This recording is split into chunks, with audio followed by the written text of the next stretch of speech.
Let's take a look at Unit 6, Lesson 2. We're going to be talking about the interior angles of a polygon. So polygon just means multi-sided, so multi-sided shapes. So we've already talked about interior angles of a triangle. Now we're going to talk in more general terms about different shapes. So our learning goal, we'll learn a formula to determine the sum of the interior angles of a polygon. We will also learn about the relationship between a polygon's exterior angles. And success criteria, we will know we have been successful when we can determine the total sum of the angles in a polygon with n sides. So n is just our variable that represents the number of sides. And when we can determine the size of the exterior angles in a regular polygon. Let's start with our little chart here. Let's take a look at how the number of triangles and the sum of the interior angles is related to the number of sides. In our first example, we have one triangle, so 3 sides. Diagram, how many triangles? We're going to have 1.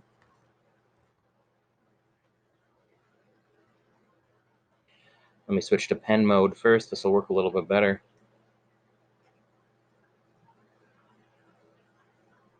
All right, we're going to have 1 triangle. And if we add up all the interior angles, what are we going to get? Well, we already remember from our first video that when I have a triangle, the sum of the interior angles is 180 degrees. Let's take a look at our next shape and look for a pattern as we go through this. In our next shape, how many sides does this figure have? 1, 2, 3, 4. How many triangles can we make? We can make 2 triangles. So if we add up all the interior angles, what is the sum going to be? It's going to be 360.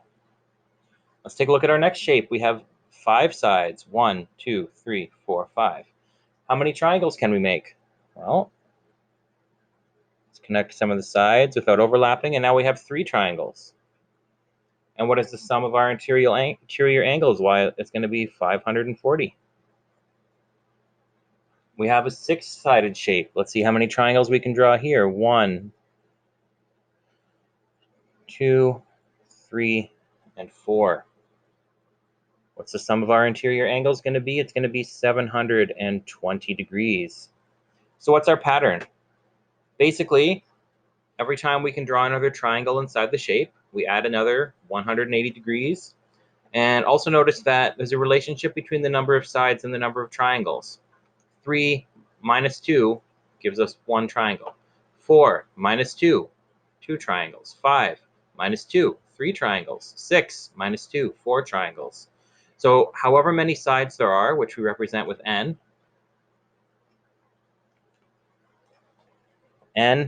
minus 2 equals how many triangles we can make. And the number of triangles multiplied by 180 tells us the total interior. So let's take a look at our actual formula. I just did this quickly. So n is our number of sides. N minus 2 is how many triangles we can make. And the sum of the interior angles is going to be 180. So 180 per triangle times n minus 2, which is our number of triangles. So in a polygon with n sides, the sum of the interior angles is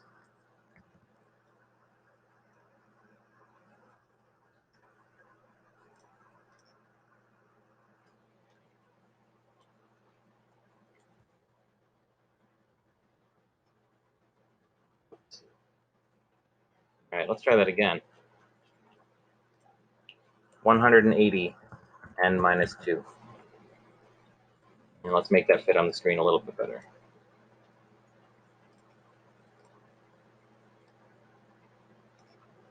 There we go.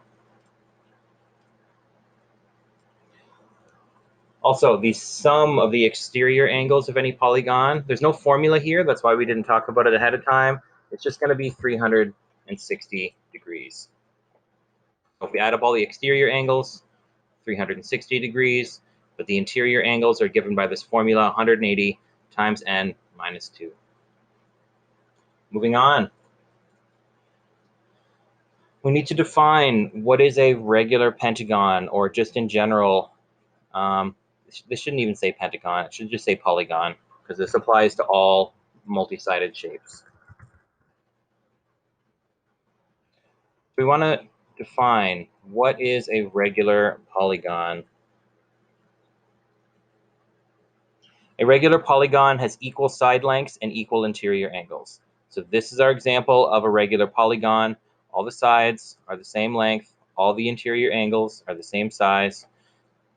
An irregular polygon is where that's not true. Some sides have different lengths. They meet at different angles. This is still okay, but we're going to deal with regular polygons more often in math and in science class. Let's work through an example. Find the measure of each interior angle of a regular octagon and a regular polygon with 15 sides. Let's start by making a sketch here. Because I'm just doing this by hand, it won't be perfect. That's okay. So first of all, octagon. How many sides are in an octagon? Oct is the prefix that means 8. Just think about octopus if you're feeling unsure. So let's sketch our octagon.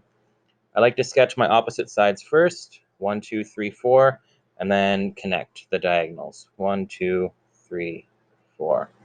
All right. It's a regular octagon, so each side is the same length. And sometimes we make dashes just to indicate that sides are the same length. So every side that has a single dash is the same length. Next, let's indicate our angles. What angles are we talking about? We're talking about the interior angles. So we're at each vertex, so where each side meets another side. So we have 8 sides, 8 angles, and it's an octagon. That looks good. We need to know the measure of each interior angle.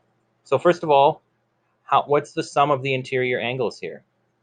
Well, we already talked about that earlier. It's going to be 180 times n minus 2. What is our n in this case? Well, it's an octagon. There's 8 sides, so n is 8. So the sum of our interior angles is 180 times 6, which is equal to 1,080 degrees. Okay, that's great, but the question says the measure of each interior angle. So let's take a step backwards. What's our total sum of interior angles? 1080 divided by how many angles did I have? It's an octagon, so I had 8. So 1080 divided by 8 is 135. And I don't really have room here, but we should write a statement saying something to the effect of, therefore, the measure of each interior angle is 135 degrees. Let's take a look at our second question.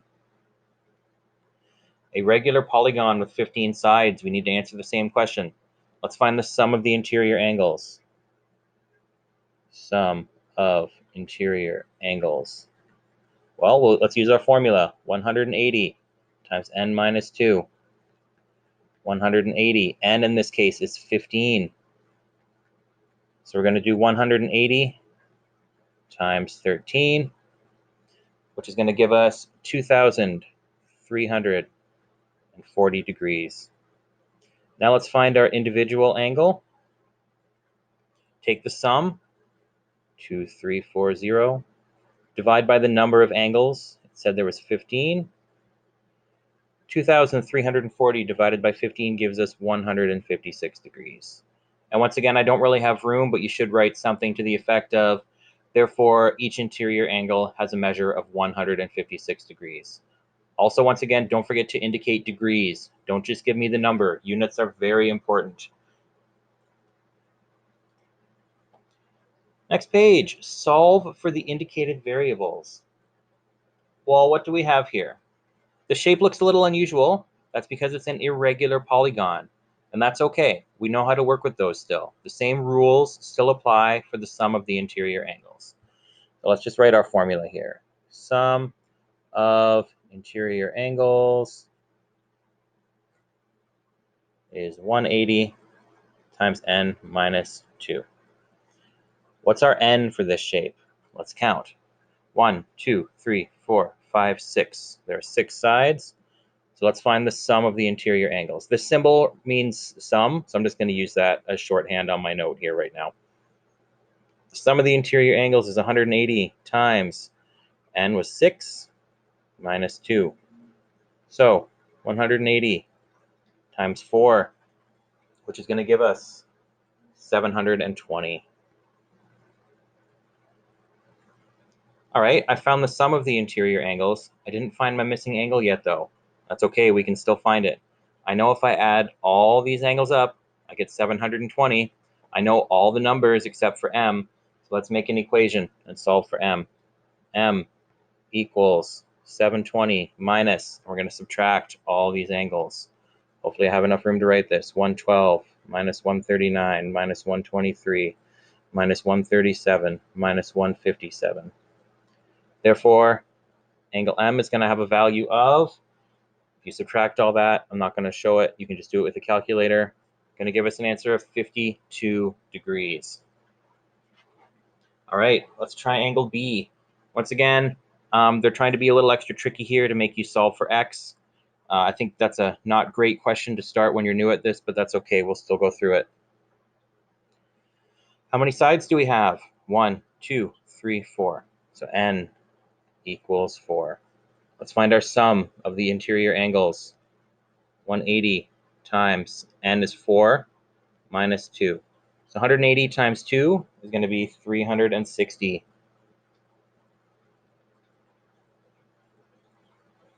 And I know the sum of the interior angles is 360. So I'm going to have x plus 4x plus 3x plus 2x, or we can go the other way around. X plus 2x plus 3x plus 4x equals 360. We can collect our like terms because these all have the same variable. So let's add it up. How many x's do I have being added together? 1, 2, 3, 4, 5, 6, 7, 8, 9, 10. 10x equals 360. So that means that x equals 360 divided by 10, or 36. And there's no unit here because we're not saying that x is 36 degrees necessarily. We're just saying that's the value for x. That's just a number in this case. All right, we're going to stop there for the moment.